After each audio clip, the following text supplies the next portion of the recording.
আমি ভালো আছি।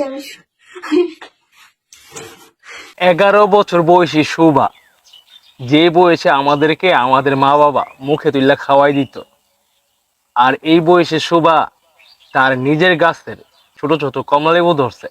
সেই কমলা লেবু প্রেমিকের হাওয়ার লাগা প্রেমিকের লোকে হানিমুনে গেছে গা। বলো হাইসা লাভ নাই তো, বলো বলো বাবার সঙ্গে কথা হয়েছে না? হ্যাঁ, সকালে কথা হয়েছে?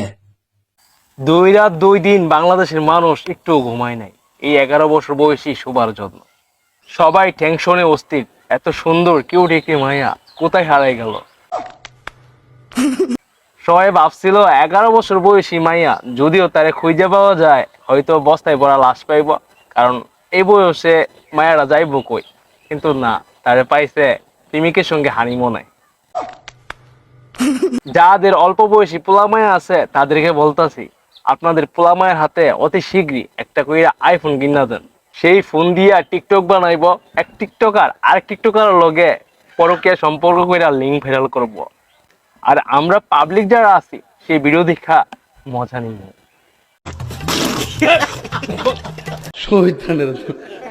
তুমি বাবার সাথে কাছে যাবে না? বাবার কাছে যাবে না? বলো যাবো।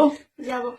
এই মেয়েকে যখন খুঁজে পাওয়া যাচ্ছিল না, যখন অনলাইনে ভাইরাল হয়েছিল যে মেয়েকে খুঁজে পাওয়া যাচ্ছে না, তখন সবাই টেনশনে ছিল হয়তোবা তাকে কে উঠিয়ে নিয়ে গেছে। 11 বছর বয়সে এত কিউট একটা মেয়া, তাকে হয়তো আর খুঁজে পাওয়া যাবে না, হয়তো তার লাশ পাওয়া যেতে পারে বস্তায় ভরা। কিন্তু না, পুলিশ যখন তাকে খুঁজে বাইর করলো তখন দেখা গেল সে তার প্রেমিকের সঙ্গে হানিমুনে কক্সবাজার, আর সে হাসতেছে। 11 বছর বয়সে সে কিভাবে বুঝলো এত কিছু? আর তার জন্যই বলতেছি, আপনাদের যে ছোট ছোট ছেলে মেয়ে আছে তাদের হাতে আপনারা একটা করে মোবাইল দিয়ে দেন, আর মোবাইল দেখে সবকিছু শিক্ষা দেয় অত শীঘ্রই।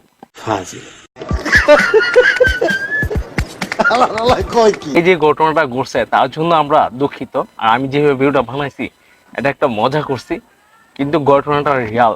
ভাই, আপনার ছেলে মেয়েকে আপনি অবশ্যই কোথায় যাচ্ছে না যাচ্ছে সবসময় খেয়াল রাখবেন, এটা আপনার দায়িত্ব। একটা 11 বছর বয়সী মেয়ে সে কি বোঝে, নাকি টিপ দিলে হয়তো এখনো পড়বে, আর সে মেয়ে নাকি প্রেমিকের সঙ্গে হানিমুনে চলে যায়। মানে এটা কোনো কথা? সবাইকে অসংখ্য ধন্যবাদ সম্পূর্ণ ভিডিওটা দেখার জন্য। যারা আমার পেজ থেকে ভিডিওটা দেখছেন অবশ্যই পেজটি ফলো করে দিবেন, আর যারা ইউটিউব চ্যানেল থেকে দেখছেন চ্যানেলটি সাবস্ক্রাইব করে দিবেন।